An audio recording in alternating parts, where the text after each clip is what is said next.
Assalamualaikum warahmatullahi wabarakatuh.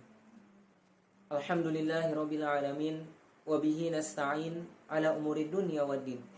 Assalatu wassalamu ala asyrafil anbiya'i wal mursalin sayyidina Muhammadin wa ala alihi wa ashabihi ajma'in. Rabbi israh li sadri wa yassir li amri wahlul 'uqdatam min lisani yafqahu qawli. Amma ba'du. Yang pertama-tama dan yang lebih utama, kita panjatkan puji serta syukur kita kehadirat Allah SWT yang telah memberikan kita beribu-ribu nikmat, seperti nikmat iman, nikmat Islam, dan nikmat sehat walafiat, sehingga kita dapat berkumpul di tempat yang insya Allah barakah ini. Amin amin ya rabbal alamin.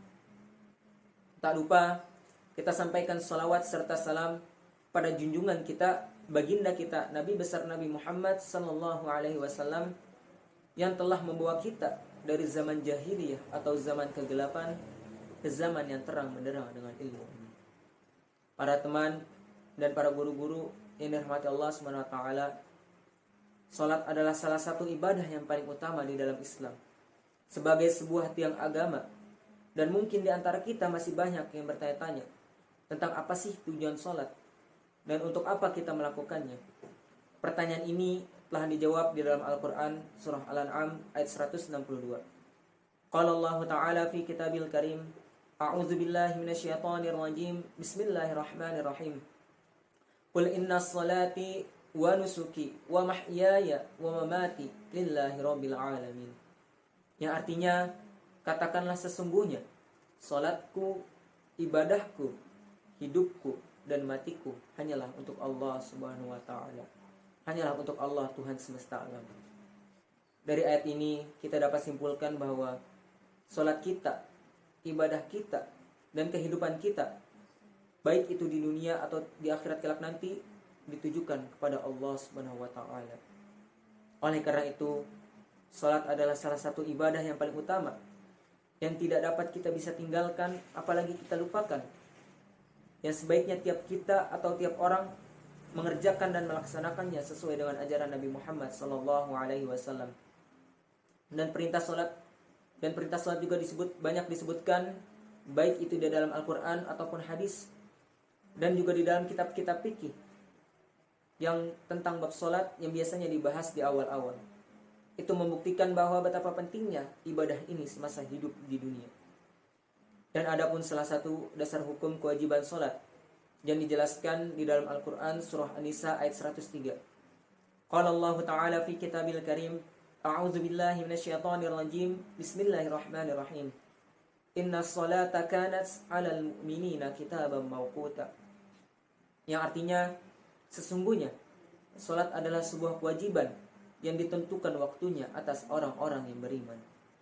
Di ayat ini disebutkan bahwa salat adalah sebuah kewajiban yang dari segi waktu pelaksanaannya telah ditentukan dan tidak bisa dimajukan maupun dimundurkan ataupun ditunda-tundakan.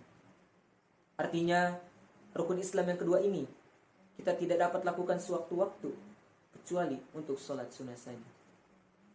Dan adapun salah satu keutamaan salat yaitu mempermudah kita baik itu di dunia maupun di akhirat kelak nanti. Karena ketika kita melaksanakan sholat dengan ikhlas, dengan khusyuk, dengan baik dan benar, maka insya Allah akan mempermudah segala permasalahan dalam kehidupan kita, baik itu di dunia ataupun di akhirat kelak nanti. Sebagaimana seperti sebuah kutipan yang pernah saya dengar, yaitu ketika kita berdiri di atas sebuah masalah, maka bersujudlah di atas sajadah. Yang dimaksud dari kutipan ini adalah ketika kita mempunyai sebuah masalah, baik itu masalah yang kecil ataupun masalah yang besar, dan masalah-masalah yang kita tidak dapat selesaikan dengan sendiri, maka laksanakanlah salat dan mintalah kepada Allah Subhanahu wa taala.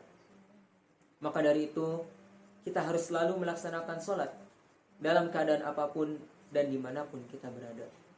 Dan jangan sampai kita menjadi orang-orang yang ketika kita sehat malah bermaksiat, ketika kita sakit baru bertobat, dan ketika kita wafat sudah telat untuk bertobat. Yang ada di akhirat nanti hanyalah sebuah penyesalan penyesalan karena semua amal yang kita lakukan semasa hidup di dunia tidak diterima oleh Allah Subhanahu wa taala. Na'udzubillahi min dzalik. Oleh karena itu, marilah kita bersama-sama mengintrospeksi diri kita, memperbaiki diri kita, dan memperbaiki ibadah kita agar menjadi lebih sempurna dan menjadi pribadi yang soleh dan solehah di mata Allah Subhanahu wa taala, supaya kita tidak menyesal di akhirat kelak nanti. Inilah yang dapat saya sampaikan. Semoga bermanfaat bagi diri kita semua, dan terkhususnya untuk diri saya sendiri. Dan bila ada salahnya, itu datangnya dari diri saya, dan benarnya itu datangnya dari Allah Subhanahu wa taala. Billahil taufiq wal hidayah wa ridha wal inayah. Wassalamualaikum warahmatullahi wabarakatuh.